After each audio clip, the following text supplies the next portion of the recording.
Salut tout le monde, j'espère que vous allez bien. Alors il fait un temps magnifique aujourd'hui, c'est un vrai temps d'été, c'est un vrai temps de vacances et vous voyez j'ai déjà les palmiers derrière moi. Pourquoi ce live? Tout simplement pour parler du décalage horaire parce qu'en fait il y a beaucoup de personnes qui ont beaucoup de mal à gérer leur décalage horaire quand ils partent en vacances ou quand ils vont en voyage, d'ailleurs voyage professionnel aussi parfois. Et moi je voulais vous parler de ça parce que c'est vrai que j'ai fait pas mal de voyages, j'en fais encore et là d'ailleurs je m'apprête à partir aux États-Unis et c'est important de bien gérer son décalage horaire pour arriver là-bas en pleine forme. Alors je voulais partager avec vous quelques petits trucs et astuces que j'ai déjà testés, que je sais fonctionner en tout cas sur moi et je pense que ça peut fonctionner aussi pour vous. Donc la première chose que je fais quand je pars en vacances, c'est que, salut Anne, c'est que je m'hydrate. Je bois beaucoup d'eau. Beaucoup d'eau plate, tout simplement pour avoir un corps. C'est clair que dès qu'on va aller dans l'avion, dès qu'on va monter dans l'avion et qu'on va se retrouver dans une cabine dépressurisée, dessécher. Donc boire avant, je me déplace parce que je pense que je suis connectée en Wi-Fi et c'est pas une très bonne idée parce que je suis trop loin de ma box. Voilà, donc là ça devrait aller mieux. Donc ce que je vous disais, c'est vraiment de boire beaucoup avant, mais aussi de boire beaucoup d'eau pendant votre voyage.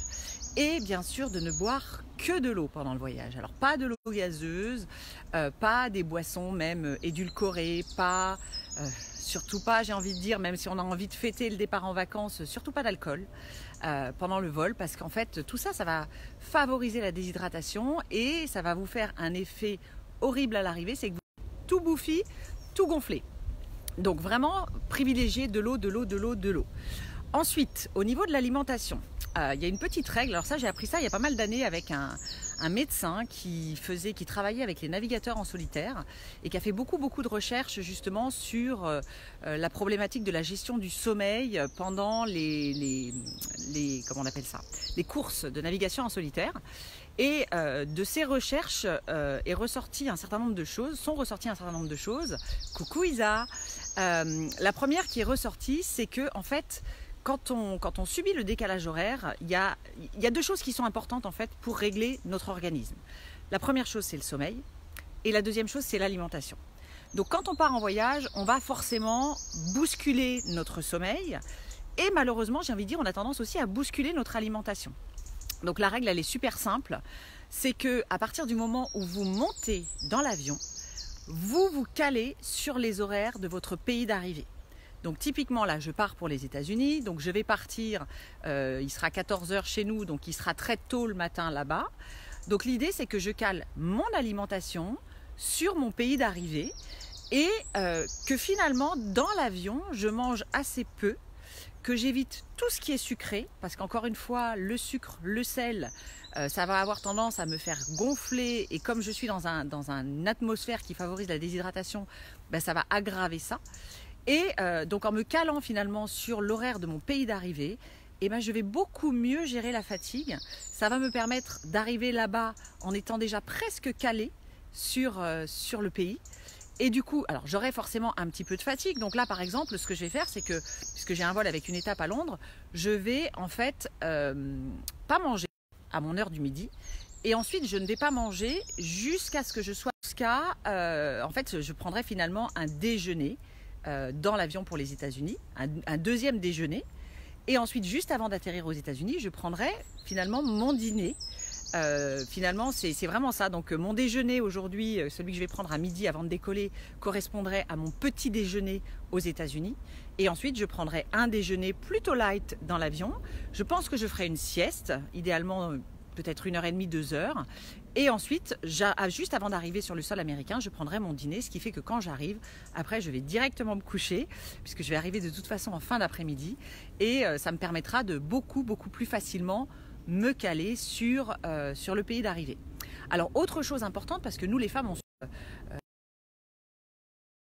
très désagréable, c'est qu'on a les jambes qui gonflent. Donc vous pouvez très bien imaginer mettre des bas de contention. Aujourd'hui, ils en font des super que vous trouvez en pharmacie qui sont ni trop serrés ni trop mous, donc qui s'adaptent vraiment en fait aux besoins du voyage en avion. Et puis moi, j'utilise des gels qui sont des gels en fait pour les pieds pour les pieds et pour les jambes, et qui vont vraiment me permettre d'arriver là-bas en ayant les jambes très très très légères, en tout cas beaucoup plus légères. Autre chose très importante, je mets des vêtements qui ne me compriment pas. Donc là, j'ai mis un jean, parce que souvent dans les avions, il fait un peu froid, ils mettent la clim un peu fort, surtout en été. Et en fait, j'ai mis un jean, j'ai mis un t-shirt, mais j'ai mis tout ce qui était sans ceinture, sans être comprimé. C'est un jean qui est assez large. Vous pouvez aussi envisager de voyager en survêtement.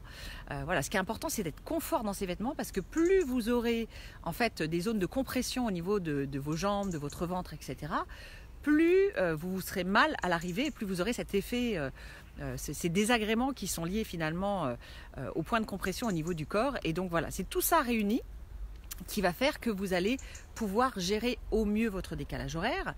Et bien sûr, dernier petit truc, petite astuce, moi j'ai un complément alimentaire qui contient 3 plantes, du ginseng, du cordyceps qui est un champignon qui pousse au Tibet, et de la grenade, avec donc un côté antioxydant. Et ce produit, en fait, il va me permettre aussi, avant de partir, je l'ai pris, bien sûr, je l'ai pris ce matin, et je le prendrai également demain matin, pour me permettre de retrouver mon énergie tout de suite, puisque ce produit-là, il agit directement au niveau de nos mitochondries. C'est vraiment un produit génial que j'utilise depuis 6 ans maintenant, et qui permet d'aider le corps à garder sa bonne énergie naturelle. C'est pas un excitant comme le café ou comme toutes les boissons énergisantes, ça n'a rien à voir. C'est pas non plus de la vitamine C pure, ce sont vraiment des plantes qui agissent au niveau de nos cellules pour nous aider à retrouver notre énergie. Voilà, c'était mes petits trucs et astuces avant de partir en voyage. Et puis maintenant, je vais regarder ma montre, mais voilà, il est presque l'heure d'y aller. Je vous souhaite à tous et à toutes un merveilleux été.